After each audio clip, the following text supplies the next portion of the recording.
తెలీదు, గుర్తులేదు, మర్చిపోయా. ఇది సిట్ అధికారుల ప్రశ్నలకు ప్రభాకర్ రావు ఇచ్చిన సమాధానం. ఫోన్ ట్యాపింగ్ కేసులో రెండో రోజు విచారణలో చాలా ప్రశ్నలకు సమాధానం దాటవేశారాయన.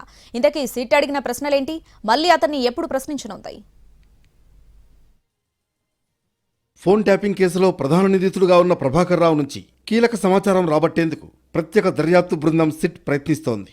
గత ప్రభుత్వ హయాంలో స్పెషల్ ఇంటెలిజెన్స్ బ్యూరో ఎస్ఐబి చీఫ్గా పనిచేసిన ప్రభాకర్ రావు నిబంధనలకు విరుద్ధంగా రాజకీయ నాయకులు, ఉన్నతాధికారుల ఫోన్ సంభాషణలను రికార్డు చేశారనే ఆరోపణలు ఎదుర్కొంటున్నారు.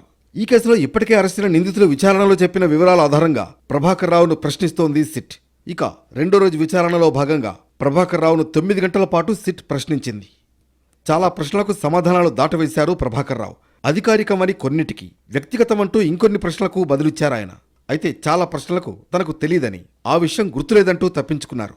అలాగే కొంత సమాచారాన్ని తాను ధృవీకరించలేనని స్పష్టం చేశారాయన. ఫోన్ ట్యాపింగ్ కేసులో ఇప్పటికే అరెస్టైన ప్రణీత్ రావుతో కలిపి ప్రభాకర్ రావును ప్రశ్నించింది సిట్. ఎస్ఐబిలో పనిచేసిన డీఎస్పీ ప్రణీత్ రావు తనకు ప్రభాకర్ రావు నుంచి వచ్చే ఆదేశాలను అమలు చేస్తూ వచ్చారు. ప్రభుత్వం మారబోతుందని స్పష్టం కాగానే కంప్యూటర్ హార్డ్ డిస్క్ ధ్వంసం చేయాల్సిందిగా ప్రభాకర్ రావు ఇచ్చిన ఆదేశాలను ప్రణీత్ రావు అమలు చేశారు. ప్రభాకర్ రావును ఈ నెల 14న మరోసారి విచారణకు రావాల్సిందిగా ఆదేశించింది సిట్. ఆ రోజు మరోసారి ప్రణీత్ రావుతో కలిపి ప్రభాకర్ రావును ప్రశ్నించనున్నట్లు తెలుస్తోంది. ఇప్పటి వరకు ప్రభాకర్ రావు నుంచి ఎలాంటి ఎలక్ట్రానిక్ పరికరాలను స్వాధీనం చేసుకోలేదు. ఈ కేసులో మరికొంతమందిని త్వరలో ప్రశ్నిస్తామంటున్నారు సిట్ అధికారులు. మొత్తానికి ఫోన్ ట్యాపింగ్ కేసులో ప్రభాకర్ రావు నుంచి కీలక సమాచారాన్ని రాబట్టే పనిలో ప్రత్యేక దర్యాప్తు బృందం నిమగ్నమైంది. ప్రభాకర్ రావు ఇచ్చే సమాచారం ఆధారంగా ఈ కేసులో తదుపరి చర్యలు చేపట్టనున్నారు.